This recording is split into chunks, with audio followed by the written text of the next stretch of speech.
J'ai pris ce boulot pour le calme, pas pour le fric. Je suis gardien de tour d'observation dans la forêt nationale de Shoshone, dans le Wyoming. Et la première semaine, j'ai eu exactement ce que je voulais. Le boulot était simple et presque méditatif. Je suis arrivé début juin 2024. Mon prédécesseur, un gars qui s'appelait Mark, avait tout laissé en ordre. Il a passé 2 jours avec moi pour m'apprendre les bases.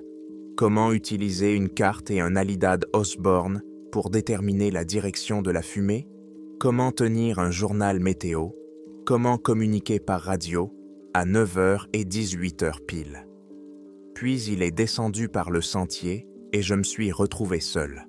Mon service devait durer 3 mois, jusqu'à la fin de la saison des incendies. La tour était au sommet d'une montagne, avec une vue sur des dizaines de kilomètres à la ronde. C'était une pièce unique d'environ 4 mètres sur 4, vitrée de tous les côtés. Une étroite plateforme d'observation faisait le tour de la pièce. À l'intérieur, il y avait un lit, une table, 2 chaises, une cuisinière à gaz et une radio. Il n'y avait pas d'électricité, juste quelques batteries larges pour la radio et des lampes LED. J'ai monté tout ce dont j'avais besoin, y compris la nourriture et l'eau, en plusieurs fois. Le trajet depuis le pied de la montagne, où j'avais laissé mon vieux pick-up, prenait environ 3 heures à pied sur un sentier escarpé. Les premiers jours, je me suis familiarisé avec les lieux. Je me réveillais à l'aube, préparais le café, faisais le tour de la plateforme avec des jumelles. Puis je m'asseyais à la table et scrutais méthodiquement l'horizon. Toutes les 15 minutes, je faisais un tour complet. Je notais dans un journal la température, l'humidité, la vitesse et la direction du vent.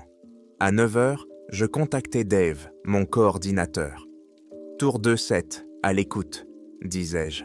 « Je t'entends 2-7, » répondait Dave. « Comment ça se présente ? » « Tout est clair, la visibilité est excellente. Vent d'ouest, 5 milles à l'heure. » « Bien reçu, terminé. » Le même dialogue se répétait le soir. Le reste du temps, je lisais des livres, écoutais un vieux lecteur de cassettes ou regardais simplement la forêt. C'était l'isolement parfait. Tout a commencé le 8e jour. Je me suis couché tard. J'ai lu à la lumière d'une lampe. Il était presque 3 heures du matin. Par habitude, j'ai pris mes jumelles et j'ai regardé la forêt sombre en contrebas. Il n'y avait pas de lune, mais les étoiles éclairaient suffisamment pour distinguer les contours des arbres et des rochers. C'est alors que j'ai remarqué un mouvement.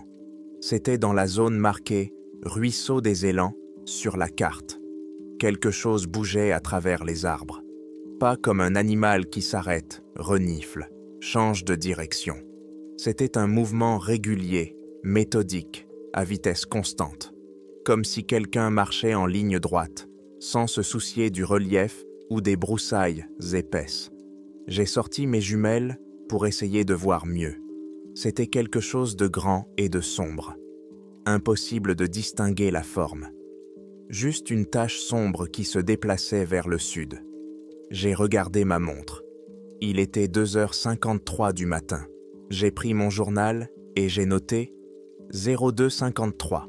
Observation d'un gros animal, probablement un élan ou un ours, se déplaçant vers le sud dans la région du ruisseau Losino. Mouvement régulier. Je n'y ai pas prêté beaucoup d'attention. La forêt est pleine d'animaux. La nuit suivante, je n'ai pas dormi non plus. Je ne sais pas pourquoi, mais j'attendais. J'ai pris mes jumelles et j'ai regardé dans la même direction. La forêt était calme. J'avais déjà décidé que c'était un hasard et j'allais me coucher, mais j'ai regardé ma montre. 2h52.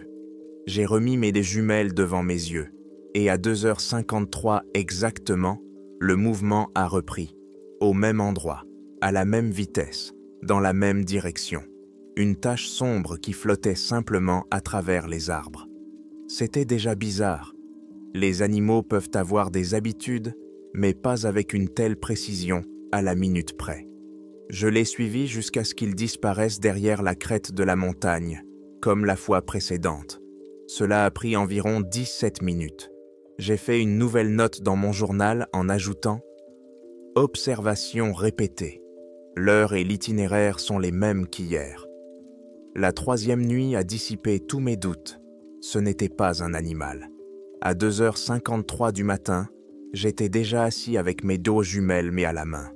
Le mouvement a commencé au même endroit. J'ai chronométré. Il a parcouru le même chemin et a disparu derrière la crête exactement 17 minutes plus tard et, si mon chronomètre ne m'avait pas trompé, environ 20 secondes plus tard. Absolument identique. Je n'ai pas ressenti de peur, mais plutôt une sorte de curiosité froide et analytique. Qu'est-ce que cela pouvait bien être? Un humain? Mais qui pourrait bien se promener chaque nuit dans la forêt, dans le noir complet, en suivant toujours le même chemin, avec une telle ponctualité, et à une telle vitesse? Le chemin traversait une épaisse forêt dévastée par le vent et des éboulis rocailleux.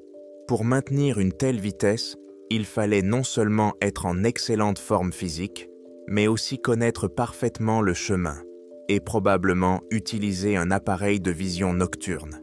Mais pourquoi? La quatrième nuit, je me suis mieux préparé. J'ai pris une carte et j'ai tracé au crayon l'itinéraire exact de cet objet, de son point d'apparition à son point de disparition. C'était une ligne droite d'environ 2 miles. Elle ne correspondait à aucun des sentiers connus. Elle traversait un ruisseau et remontait une pente assez raide. Quand j'ai contacté Dave le lendemain matin, j'ai décidé de lui poser la question. « Dave, ici 2-7. J'ai une question qui n'est pas dans le protocole. »« Je t'écoute, John. Dis-moi, y a-t-il des exercices nocturnes dans mon secteur? Ou peut-être des géologues, des chercheurs qui travaillent ?» Il y eut un court silence dans la radio. « Non, John. Tous les travaux prévus sont indiqués sur la carte. Ton secteur est d'or clair. Il n'y a aucune activité officielle. Que s'est-il passé? » J'hésitais. Lui parler de ce que je voyais chaque nuit aurait été stupide. Il aurait pensé que je buvais ou que je devenais fou à cause de la solitude. « Non, rien. J'ai juste cru voir une lumière au loin il y a 2 nuits. C'était sûrement juste des touristes nocturnes. »« C'est possible, » répondit Dave. « Tiens-moi au courant si tu vois quelque chose de particulier, comme un feu dans un endroit inhabituel. » Terminé. Je compris qu'il ne m'aiderait pas. J'étais seul face à ce mystère. Les nuits suivantes, je me suis contenté d'observer et de noter. Rien ne changeait. À chaque fois, à 2h53, il y avait du mouvement. 17 minutes en ligne droite, puis disparition derrière la crête. Je n'arrêtais pas d'y penser. Pendant la journée, j'essayais de scruter cette partie de la forêt avec mes des jumelles. C'était une forêt dense, comme les autres. Pas de sentiers, pas de traces d'activité humaine. J'ai passé en revue toutes les explications rationnelles possibles. Une illusion d'optique? Peu probable. Je l'ai observé 7 nuits de suite, par tous les temps, clair ou nuageux. Un problème avec mon équipement? Les jumelles étaient de bonne qualité, de type militaire. Et j'avais vu la même chose à l'œil nu, comme une tache floue. Peut-être s'agissait-il d'un drone? Mais pourquoi quelqu'un lancerait-il un drone chaque nuit sur le même itinéraire? De plus, il ne faisait aucun bruit. Depuis ma tour, dans le silence de la nuit, j'aurais entendu le vrombissement des moteurs. La 11e nuit, j'ai décidé de faire un test. Dans la tour, comme indiqué dans les instructions d'urgence, il y avait un pistolet de signalisation avec un lot de fusées. La rouge était un signal de détresse. La blanche servait à éclairer les lieux. Je me suis dit que si j'éclairais la zone où l'objet se déplaçait, je pourrais le voir. J'ai attendu 2h53. Le mouvement a commencé, comme sur des roulettes. Je l'ai suivi avec mes des jumelles, mon pistolet prêt à tirer. J'ai calculé pour tirer quand l'objet serait à mi-chemin, dans une zone relativement dégagée, là où il traversait une ancienne clairière, envahie par les buissons. L'objet a atteint le point. J'ai baissé mes jumelles, levé mon pistolet et tiré une fusée blanche juste au-dessus de cet endroit. La fusée a sifflé dans le ciel et a explosé en un éclair brillant. Une boule de magnésium enflammée et s'est restée suspendue au-dessus de la forêt, baignant tout autour d'une lumière blanche et tremblante. J'ai tout de suite repris mes cônes jumelles et les ai pointées vers la clairière. J'ai vu les arbres, les pierres, les buissons, chaque détail. Mais il n'y avait personne ni rien dans la clairière. C'était complètement vide. Mais ce n'était pas le plus effrayant. Le plus effrayant, c'était que je voyais encore du mouvement. Je ne voyais pas d'où ça venait, mais je voyais les cimes des buissons s'incliner et les branches des arbres se balancer, comme si quelque chose de grand et d'invisible se frayait un chemin à travers eux. Cette chose invisible a continué son chemin à la même vitesse et dans la même direction, traversant la clairière, éclairé par la fusée éclairante. Il a traversé la clairière et j'ai regardé la vague de branches ondulantes s'éloigner dans la forêt sombre. La fusée éclairante a fini de brûler et s'est éteinte. La forêt a replongé dans l'obscurité. Je suis resté là, les jumelles collées aux yeux, à regarder là où il aurait dû continuer son chemin. Mais le mouvement s'est arrêté. Pour la première fois, en 11 nuits, il n'était pas à l'heure. Et maintenant, il était juste là, en bas, dans le noir. Je ne sais pas combien de temps je suis resté à la fenêtre, à regarder dans le noir. Peut-être 1 heure, peut-être 2. Je ne quittais pas des yeux la partie de la forêt où le mouvement s'était arrêté. Le silence était total. Même les insectes nocturnes semblaient qu'en s'être tus. Je m'attendais à tout, un cri, un rugissement, un éclair. Mais rien ne se passait. L'immobilité était plus effrayante que le mouvement méthodique qui avait précédé. Avant, c'était un phénomène qu'on pouvait observer. Maintenant, c'était un sujet qui avait pris une décision. Il s'était arrêté parce que je l'avais éclairé. Il savait que j'étais là, et il savait que je savais qu'il était là. Je me suis forcé à m'éloigner de la fenêtre et à m'asseoir à mon bureau. Mais les mains tremblaient légèrement. J'ai ouvert mon journal d'observation. Que devais-je écrire? J'ai regardé longtemps la page blanche. Finalement, j'ai noté tout ce que j'avais vu, comme on m'avait appris. 2h53. Mouvement anormal dans le secteur du ruisseau Lozini. 11e observation. 3h05. Afin d'identifier l'objet, un tir de fusée éclairante a été effectué au-dessus de l'emplacement présumé de l'objet. Dans la zone éclairée, aucun objet n'a été repéré, mais on a remarqué des effets physiques sur la végétation, branches qui bougent, buissons qui s'inclinent, correspondant à la trajectoire de l'objet. 3.12. Le mouvement s'est complètement arrêté après que l'objet a quitté la zone éclairée. L'objet reste immobile à un point dont les coordonnées approximatives sont... J'ai estimé la position sur la carte et l'ai notée. Aucune observation supplémentaire. Je suis resté éveillé jusqu'à l'aube. Toutes les 10 à 15 minutes, je m'approchais de la fenêtre et scrutais l'endroit avec mes jumelles. Rien. Au premier rayon du soleil, la forêt en contrebas a commencé à prendre forme et à se colorer. J'ai de nouveau examiné ce carré. Il ne se distinguait en rien du reste de la forêt. Aucun arbre renversé, aucune branche cassée, visible de ma distance, aucune trace. À 9h, la radio grésilla. Je sursautai. C'était Dave, pour la communication prévue. Tour 2-7 à l'écoute. Sa voix était comme d'habitude, enjouée et professionnelle. « Je t'entends, Dave. C'est John. » « Comment ça se passe, John ?» J'ai hésité un instant. Je devais lui dire. Je devais signaler l'utilisation de la fusée éclairante. C'était une grave infraction aux consignes, sauf en cas de raison valable. Mais quelle raison avais-je? Que pouvais-je lui dire? Que j'avais tiré sur un fantôme invisible? Que depuis 11 jours, j'observais quelque chose qui défiait les lois de la physique?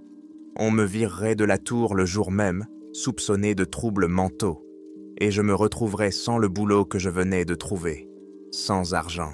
« Tout est au clair », ai-je dit. Ma propre voix m'a semblé étrangère. La visibilité était bonne, pas de précipitation.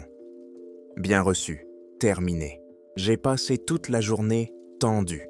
Je ne me suis presque pas éloigné de la table, scrutant constamment la forêt avec mes des jumelles. J'essayais de me convaincre que j'avais tout imaginé, que c'était un jeu d'ombre et de lumière, la fatigue, mon imagination. Mais l'inscription dans le journal et le souvenir des branches qui se balançaient dans l'espace vide et baigné de lumière étaient trop réels. J'ai mangé une boîte de haricots froids sans même les réchauffer. Je n'avais pas d'appétit. Je pensais au sentier qui descendait. 3 heures de marche. Si je décidais de partir, je devais le faire pendant la journée. Mais l'idée de redescendre là où ça s'était arrêté la nuit dernière me donnait la nausée. J'étais prise au piège, un piège que j'avais moi-même tendu en tirant avec le lance-fusée. La nuit est tombée. J'ai préparé un thermos de café fort et éteint toutes les lumières de la tour pour ne pas me faire repérer, même si c'était un peu bête. Après le coup de fusée, il savait exactement où j'étais. Je me suis assis dans mon fauteuil près de la fenêtre qui donnait au nord, vers le ruisseau Losino. J'ai attendu. 2 heures du matin. Silence. 2 heures toturantes. Rien. 2h53. Rien. La route était déserte. J'ai ressenti un soulagement passager. Peut-être que je l'avais effrayé. Peut-être qu'il était parti. J'ai continué à observer. À 3h41, j'ai remarqué un mouvement, mais pas du tout là où je m'y attendais. Il était beaucoup plus près, pas au nord, mais à l'est, au pied de ma montagne. Encore la même tache sombre et informe, rampant lentement entre les arbres. Mais maintenant, son mouvement était différent, hésitant, saccadé. Il ne se déplaçait pas en ligne droite, mais semblait faire des boucles. Il a parcouru une centaine de mètres et s'est arrêté. Puis, elle repartit, mais dans une autre direction, contournant le pied de ma montagne. Je fus parcouru d'un frisson glacial. Elle n'était pas partie, elle avait changé de tactique. Elle ne m'ignorait plus. Elle tournait autour de mon refuge. Je n'ai pas fermé l'œil de la nuit, suivant ses mouvements. C'était comme une danse lente et cauchemardesque. Il se déplaçait le long du pied de la montagne, s'arrêtant parfois longuement, faisant parfois de courtes accélérations. Il ne s'approchait pas, mais ne s'éloignait pas non plus. Il se contentait de délimiter le périmètre. J'étais assis dans ma cage de verre, à une centaine de mètres de hauteur, regardant cette chose inconnue patrouiller les limites de ma prison. À l'aube, elle a disparu à nouveau. Elle s'est simplement dissoute dans la pénombre. La communication matinale avec Dave a été une torture. J'ai encore menti en disant que tout allait bien. Je savais que ça ne pouvait pas continuer comme ça. J'avais besoin que quelqu'un vienne ici. Mais j'avais besoin d'une bonne raison, une raison plausible. Après notre conversation, j'ai commencé à inspecter mon équipement, à la recherche d'un prétexte. Et je l'ai trouvé. Le système de collecte et de filtration de l'eau de pluie était simple, mais essentiel. Je pouvais dire que le filtre principal était bouché ou cassé. Ce n'était pas une urgence. J'avais des réserves d'eau et des comprimés pour la désinfecter. Mais c'était une raison suffisante pour demander quelqu'un pour le réparer ou le remplacer. Le lendemain s'est passé de la même manière. Pendant la journée, j'attendais nerveusement et scrutais la forêt vide. La nuit, j'observais l'objet qui tournait au pied de la montagne. Son comportement ne changeait pas. Une patrouille lente et méthodique. Je me sentais comme un rat de laboratoire observé par un scientifique. Le matin du 14e jour de mon séjour ici, je me suis décidé. Dave, c'est 2-7. Je t'entends, John. Dave, j'ai un problème avec mon équipement. On dirait que le boîtier du filtre à eau principal est fissuré. Je perds de l'eau. J'ai des réserves et des comprimés, donc ce n'est pas grave pour l'instant. Mais je ne pense pas pouvoir tenir 3 semaines jusqu'à la livraison prévue. Il y eut un silence dans la radio. J'entendis Dave soupirer. « Je te comprends, John. Bon sang, ces boîtiers en plastique sont de la merde. Bon, on est mardi. Je ne peux envoyer personne pour l'instant. Tous les rangers sont occupés ailleurs. Je pense pouvoir envoyer quelqu'un chez toi jeudi. Peut-être vendredi matin, au plus tard. Ça te va? Tu as assez de médicaments et d'eau pour tenir 2 ou 3 jours? Oui, répondis-je en essayant de ne pas laisser le soulagement transparaître dans ma voix. Oui, ça ira, merci. De rien, économise l'eau, terminé. Jeudi. Au mieux, je devais tenir 2 jours et 2 nuits. Je me sentis envahi par une vague d'énergie. Bientôt, il y aurait quelqu'un d'autre ici. Je ne serais plus seul. Peut-être que nous verrions cela ensemble. La nuit tomba et tout recommença. Peu après minuit, je remarquai un mouvement familier en bas. Il tournait toujours en rond. Mais cette nuit-là, j'ai remarqué quelque chose de nouveau. Avant, son parcours était plus ou moins circulaire. Maintenant, il était plus chaotique. L'objet ne se contentait plus de longer le pied de la montagne. Il faisait de courtes incursions vers le versant de ma montagne, puis revenait, comme s'il cherchait quelque chose. Je suis resté assis, les yeux collés à mes jumelles, essayant de comprendre la logique de ses manœuvres. J'ai reporté ses déplacements sur la carte. Ce n'était plus des cercles, mais plutôt des lignes brisées, des zigzags. Et puis j'ai compris. Le sentier. Le seul sentier qui menait du pied de la montagne à ma tour. Il commençait du côté ouest, et j'ai vu l'objet, venant du sud, s'approcher lentement de la partie ouest du pied de la montagne. Il s'est arrêté exactement là où commençait la montée. Il est belé resté là pendant une dizaine de minutes, bien plus longtemps que d'habitude. Puis, il a lentement continué à longer le périmètre. Le lendemain soir, mercredi, je n'avais plus aucun doute. Je l'ai vu faire à nouveau le tour de la montagne de façon méthodique. Il ne tournait plus en rond de façon aléatoire. Son itinéraire était précis. Il s'approchait du pied de la montagne de différents côtés, s'arrêtait quelques 2 minutes, puis continuait son chemin. Il cherchait un sentier et, à en juger par le fait qu'il était revenu 2 fois vers le côté ouest cette nuit-là et s'y est attardé, il l'a trouvé. Jeudi, le jour où le garde forestier devait venir. Je ne me suis pas couché. Après avoir compris qu'il avait trouvé le sentier, dormir était devenu un luxe impossible. Dès les premiers rayons du soleil, j'ai pris position près de la fenêtre ouest avec mes jumelles. Je ne regardais pas la forêt dans son ensemble, mais un seul point, le début du sentier qui serpentait sur le versant. Chaque bruissement, chaque ombre d'un nuage me faisait battre le cœur. J'attendais quelqu'un. J'attendais de voir la chemise verte du rangeur et d'entendre ses pas. La journée était super longue. J'ai fait machinalement ma note matinale dans le journal météo. Je n'ai pas essayé de contacter Dave. S'il m'appelait, je répondrais. Mais je ne pouvais pas lancer la conversation. Qu'est-ce que je lui dirais? Au fait, Dave, le truc dont je ne t'ai pas parlé a trouvé le chemin de la tour. Alors dépêche le ranger. L'horloge murale égrenait les minutes avec un bruit assourdissant. Midi, 3 heures, personne. L'espoir commençait à céder la place à une peur sourde et oppressante. Dave avait dit « Jeudi, la date limite est des vendredis matins ». Ça voulait dire que personne ne viendrait aujourd'hui. Il fallait 3 heures pour monter. Pour arriver avant le coucher du soleil, le ranger devait partir au plus tard à 4 heures de l'après-midi. Il était déjà 5 heures. Le sentier était toujours désert. J'avais encore une nuit devant moi, mais maintenant, je savais que cette nuit ne serait pas comme les précédentes. À la tombée de la nuit, je commençais à me préparer. Je ne me faisais plus d'illusions. Il ne tournerait plus autour de moi. Il viendrait me chercher.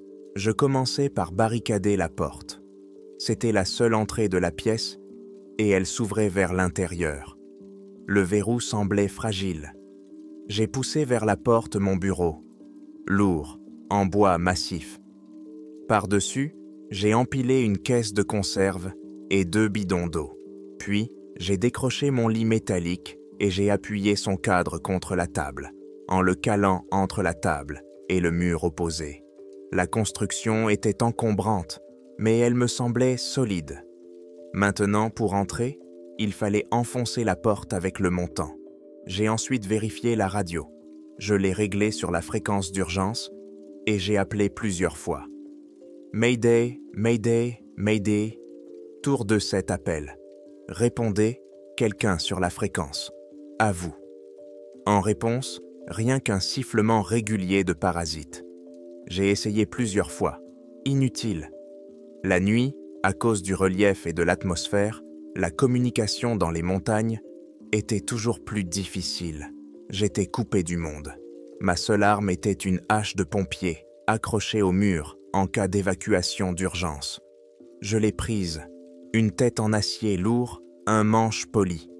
Je me suis assis dans le seul fauteuil, restant au milieu de la pièce, dos à la porte barricadée, et j'ai attendu. Je tenais la hache dans mes mains. Le temps passait. 10 heures, 11 heures, minuit, silence. J'ai commencé à penser que j'avais peut-être fait une erreur. Peut-être qu'il ne viendrait pas aujourd'hui. À 1h17 du matin, j'ai entendu un bruit. Plus précisément, je ne l'ai pas entendu. Je l'ai vu. J'ai vu, en bas, tout au début du sentier, une branche de pin bouger, puis une autre. Je me suis précipité vers la fenêtre ouest avec mes jumelles. C'était bien ça. Le mouvement avait commencé. Mais il n'était pas sinueux. Il était droit sur le sentier. Et il montait. Je l'ai suivi. Quelque chose d'invisible se frayait un chemin vers le haut. J'ai vu les buissons bouger, de petits cailloux tomber du sentier. Ça avançait lentement, mais sûrement. Beaucoup plus lentement que quand ça marchait en ligne droite à travers la forêt, mais plus vite qu'un humain. L'ascension qui m'avait pris 3 heures devait, selon mes estimations, lui prendre un peu plus d'1 heure. Je m'éloignai de la fenêtre et me rassis dans mon fauteuil, essayant de calmer mes tremblements. Je ne regardais plus dehors, ça ne servait à rien. J'écoutais simplement. Le tic-tac de l'horloge, les battements de mon cœur. Au bout d'environ 1h20, j'entendis le premier bruit à l'extérieur. C'était un léger gémissement métallique. C'était le premier échelon de l'escalier en acier qui menait de la base rocheuse à la plateforme d'observation de la tour qui grinçait. Puis, il y eut une pause, et à nouveau un gémissement, un peu plus haut. Il montait dans l'escalier. Les pas étaient mis lents, lourds, grincement. Pause, grincement, pause. C'était comme si ça testait la solidité de chaque marche. J'étais assis, agrippé aux manches de la hache, les jointures de mes doigts blanchis. J'avais arrêté de respirer. Grincement de la dernière marche. C'était en haut, sur la plateforme d'observation, au même niveau que moi. Le silence s'installa, long, résonnant. Je ne savais pas ce qui était le plus effrayant, le bruit des pas ou leur absence. Ils se tenaient simplement là, derrière la porte. Puis j'entendis un nouveau bruit, doux, humide, grattant. Il provenait de la fenêtre à droite de la porte. Puis il s'est déplacé vers la fenêtre suivante. Il faisait le tour de la tour. Il touchait les vitres. Je me suis recroquevillé dans mon fauteuil, essayant de m'éloigner le plus possible des parois de verre. Mon refuge s'était transformé en aquarium. Il y a eu un coup.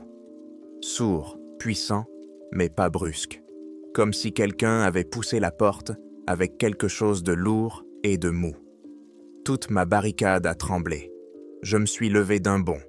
Le coup a été répété. Puis encore une fois. La porte tenait bon. Les coups ont cessé. Le silence est revenu, seulement rompu par un grattement qui venait maintenant de la fenêtre juste en face de moi. Je regardais la vitre sombre dans laquelle se reflétait vaguement ma silhouette et la faible lumière d'une lampe LED. Le grattement cessa, et à ce moment-là, une tache ronde et nette apparut sur la vitre, juste en face de mon visage, comme si quelqu'un avait essuyé de la buée avec sa main. De l'extérieur, je me suis figé, incapable de détourner le regard. Je m'attendais à voir des griffes, une gueule, quelque chose de monstrueux. Mais dans le cercle essuyé, il n'y avait rien d'autre que du noir, Puis ce noir s'est focalisé. C'était un œil, énorme, complètement noir, sans pupille ni blanc, comme une goutte de pétrole. Il ne clignait pas. Il regardait juste à l'intérieur. Mais le pire n'était pas là. Il ne me regardait pas. Son regard était fixé sur quelque chose derrière moi, sur la radio posée sur la table contre le mur opposé. Le temps s'est arrêté. Je regardais cet œil noir, dépourvu de toute expression, et il regardait la radio derrière moi. Il n'y avait dans ce regard ni méchanceté, ni faim, ni curiosité, au sens humain du terme. C'était une attention pure, impassible, comme un scientifique qui regarde l'appareil avec lequel il étudie le monde. À ce moment-là, je n'étais pour lui qu'un obstacle dans la pièce, un élément du décor. Le plus important, c'était la radio. 1 minute s'est probablement écoulée, mais ça m'a semblé une éternité. Puis, l'œil a disparu. Il s'est simplement détaché de la vitre, et à sa place, il n'y avait plus que l'obscurité de la nuit. Le grattement a repris. Il a recommencé à faire le tour de la tour, le long de la plateforme d'observation. Lentement, méthodiquement. Chaque pas produisait une légère vibration dans le sol. J'ai reculé de la fenêtre, essayant de comprendre ce que j'avais vu. Ce n'était pas moi qu'il voulait. Il voulait la radio. Pourquoi? Essayait-il de contacter quelqu'un? Ou au contraire, de brouiller le signal? Était-ce cette radio qui l'avait attiré ici? Mes pensées se bousculaient dans ma tête. Je regardais la porte barricadée, puis la radio. Ma forteresse n'était pas faite pour protéger ce qui se trouvait à l'intérieur. Les bruits de pas sur la plateforme d'observation cessèrent. Je me tendis, m'attendant à une nouvelle attaque contre la porte. Mais à la place, j'entendis un grincement métallique provenant d'en bas. Un grincement sourd, comme si quelqu'un faisait glisser quelque chose de lourd sur les supports en acier de la tour. Le bruit venait de juste sous mes pieds. Et là, j'ai tout compris. Il y avait une trappe dans le sol de ma chambre. Une section carrée menant directement à la plateforme supérieure de l'escalier. Elle y était conçue pour faire monter du gros matériel. Je l'avais complètement oubliée. Elle était toujours fermée et verrouillée par 2 solides verrous en acier de mon côté. Mais je ne l'avais pas renforcée. Le grincement en bas a été remplacé par des coups précis et puissants. Quelqu'un frappait sur le mécanisme de la trappe depuis l'extérieur. Je me suis précipité vers la trappe. Les boulons tremblaient à chaque coup. J'ai compris qu'il ne tiendrait poli pas longtemps. Pris de panique, j'ai regardé autour de moi. La barricade devant la porte était inutile. Il fallait la déplacer ici. J'ai attrapé le cadre du lit et l'ai tiré avec fracas loin de la porte. Puis je me suis agrippé au piètre de la table. Elle était incroyablement lourde. Je l'ai traînée, laissant de profondes rayures sur le plancher en bois. Les coups venant d'en bas devenaient de plus en plus fréquents et forts. L'un des verrous s'est tordu dans un grincement désagréable. Avec une force surhumaine, j'ai posé la table directement sur le couvercle de la trappe. Puis j'ai commencé à y jeter tout ce qui se trouvait dans la pièce. Des bidons d'eau, des caisses de nourriture, mes livres, une boîte à outils, des batteries chargées de rechange. J'ai construit une pyramide avec mes maigres possessions pour gagner du temps. Les coups ont cessé. Je restais immobile, haletant, au milieu de la pièce saccagée. La hache gisait sur le sol, je l'avais complètement oubliée. Je la ramassai et me mis à côté de la table, à l'écoute. Silence. Était-ce parti? À ce moment-là, la radio se remit en marche. Elle grésillait, mais ce n'était pas le bruit statique habituel. Un son grave, régulier et pulsé sortait du haut-parleur. Un coup sourd, une pause de quelques secondes. Un autre coup. Il était régulier, comme un métronome. Je restais debout à écouter, et ce rythme me semblait vaguement familier, à en être effrayant. Sans trop savoir pourquoi, je me suis approché de la table où j'avais laissé mon journal d'observation. Je l'ai ouvert aux premières pages, où je décrivais mes observations nocturnes. J'ai relu mes dénotes sur le parcours de 17 minutes de l'objet, sur sa vitesse constante, sur sa ponctualité. Et j'ai compris. Le rythme des coups, provenant du haut-parleur de la radio, correspondait exactement au pas de cette créature lorsqu'elle suivait son itinéraire initial. C'était l'enregistrement audio de son programme, de son emploi du temps. Elle n'essayait pas de parler. Elle transmettait son schéma, son essence. Et dès que j'ai compris sur ça, la tour s'est mise à vibrer. Ce n'était pas une vibration due au coup. C'était une vibration fine et aiguë qui semblait venir de partout à la fois. Les vitres des fenêtres ont résonné d'une note fine, à peine audible. J'ai senti la vibration passer à travers les semelles de mes potes, remonter le long de mes jambes. J'ai regardé la radio. Elle continuait à émettre son rythme régulier et hypnotique. Et la tour s'est mise à chanter. C'était une note claire et aiguë qui venait de partout, des vitres, des poutres en acier, du sol sous mes pieds. Et à chaque seconde, cette note devenait plus forte, plus claire. J'avais l'impression de voir des fissures microscopiques apparaître sur le verre, sous l'effet de cette vibration. Il n'essayait plus de défoncer ma porte. Il avait trouvé un autre moyen. Il avait trouvé la fréquence de résonance de ma tour. Et maintenant, il jouait dessus comme sur un instrument de musique, détruisant lentement mais sûrement mon refuge de l'intérieur. La vibration s'intensifiait. Le son passa d'une note aiguë à une pression physique qui appuyait sur mes tympans. De la poussière et de petits éclatos de bois tombaient du plafond. Je regardais la fenêtre devant moi et voyais une fissure fine, comme un cheveu, se propager lentement du coin vers le centre. Les pulsations du poste de radio ne cessaient pas. Un rythme régulier et impitoyable qui donnait le tempo de la destruction. J'ai compris que j'avais le choix. Rester là et être enseveli sous les débris de verre et d'acier lorsque la tour s'effondrerait, ou sortir sur la plateforme d'observation où elle m'attendait. Entre une mort lente ici et une mort rapide là-bas, j'ai choisi la seconde option. Au moins, c'était une décision. La table qui bloquait la trappe tremblait tellement qu'un des bidons d'eau a glissé et est tombé sur le sol dans un grand bruit. J'ai ramassé la hache par terre. Elle semblait être le seul objet réel dans cet enfer vibrant et chantant. Je me suis approché de la porte principale. La barricade devant n'était plus là. J'ai tout traîné vers la trappe. Il ne restait plus que le loquet. J'ai pris une grande inspiration, sentant l'air vibrer dans mes poumons. Puis j'ai brusquement repoussé le loquet et ouvert la porte. Il n'y avait personne sur la plateforme d'observation. Je m'attendais à voir un œil, une silhouette, n'importe quoi. Mais il n'y avait que le vide. Cependant, la pression et le bruit étaient 10 fois plus forts. Ici, l'air était dense, lourd, comme de l'eau. J'avais l'impression d'avoir mis les pieds dans l'œil d'un ouragan invisible. Je ne voyais rien, mais je sentais sa présence dans tout mon corps. Elle était partout. C'était ce son même, cette vibration même. La hache dans ma main était inutile, impossible de couper une fréquence.